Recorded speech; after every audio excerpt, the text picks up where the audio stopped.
রাজশাহী প্রকৌশল ও প্রযুক্তি বিশ্ববিদ্যালয়ে স্নাতক প্রথম বর্ষ ভর্তি পরীক্ষা আগামী 23 জানুয়ারি রুয়েট ও বুয়েটের কেন্দ্রে অভিন্ন প্রশ্নপত্রে অনুষ্ঠিত হবে। শিক্ষার্থীদের সুবিধার্থে এবারই প্রথমবারের মতো রুয়েটের পাশাপাশি বাংলাদেশ প্রকৌশল বিশ্ববিদ্যালয় কেন্দ্রেও ভর্তি পরীক্ষা অনুষ্ঠিত হবে। রুয়েটের 154তম জরুরি একাডেমিক কাউন্সিলের সভায় এই সিদ্ধান্ত গ্রহণ করা হয়।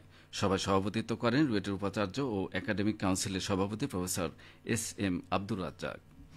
সভার সিদ্ধান্ত অনুসারে স্নাতক প্রথম বর্ষ ভর্তি পরীক্ষা এমসিকিউ পদ্ধতিতে অনুষ্ঠিত হবে। রুয়েটের 12 শতাধিক আসনের বিপরীতে 19,000 শিক্ষার্থী ভর্তি পরীক্ষায় অংশগ্রহণের সুযোগ পাবে। 2025-26 শিক্ষাবর্ষে ভর্তি পরীক্ষায় অংশগ্রহণে ইচ্ছুক প্রার্থীকে বাংলাদেশের যে কোনো মাধ্যমিক ও উচ্চ মাধ্যমিক শিক্ষা বোর্ড, মাদ্রাসা শিক্ষা বোর্ড বা কারিগরি শিক্ষা বোর্ড থেকে 2022 সালে অথবা 2023 সালে মাধ্যমিক বা সমমানের পরীক্ষায় কমপক্ষে জিপিএ 4 অথবা সমতুল্য গ্রেড পেয়ে উত্তীর্ণ হতে হবে এবং প্রার্থীকে বাংলাদেশের যে কোনো মাধ্যমিক ও উচ্চ মাধ্যমিক শিক্ষা বোর্ড, মাদ্রাসা শিক্ষা বোর্ড বা কারিগরি শিক্ষা বোর্ড থেকে 2025 সালে উচ্চ মাধ্যমিক বা সমমানের পরীক্ষায় কমপক্ষে জিপিএ 5 অথবা সমতুল্য গ্রেড পেয়ে উত্তীর্ণ সহ গণিত, পদার্থবিদ্যা ও রসায়ন বিষয়ে ন্যূনতম গ্রেড পয়েন্ট 14 পেতে হবে।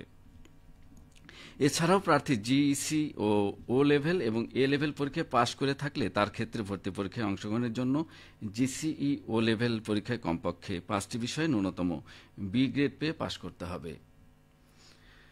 জিসিই এ লেভেল পরীক্ষায় গণিত, পদার্থবিদ্যা ও রসায়নে পৃথক পৃথকভাবে কমপক্ষে বি গ্রেড পেয়ে পাশ করতে হবে। সেই সাথে প্রার্থীকে 2024 সালের নভেম্বর বা তারপরে এ লেভেল সার্টিফিকেট প্রাপ্ত হতে হবে।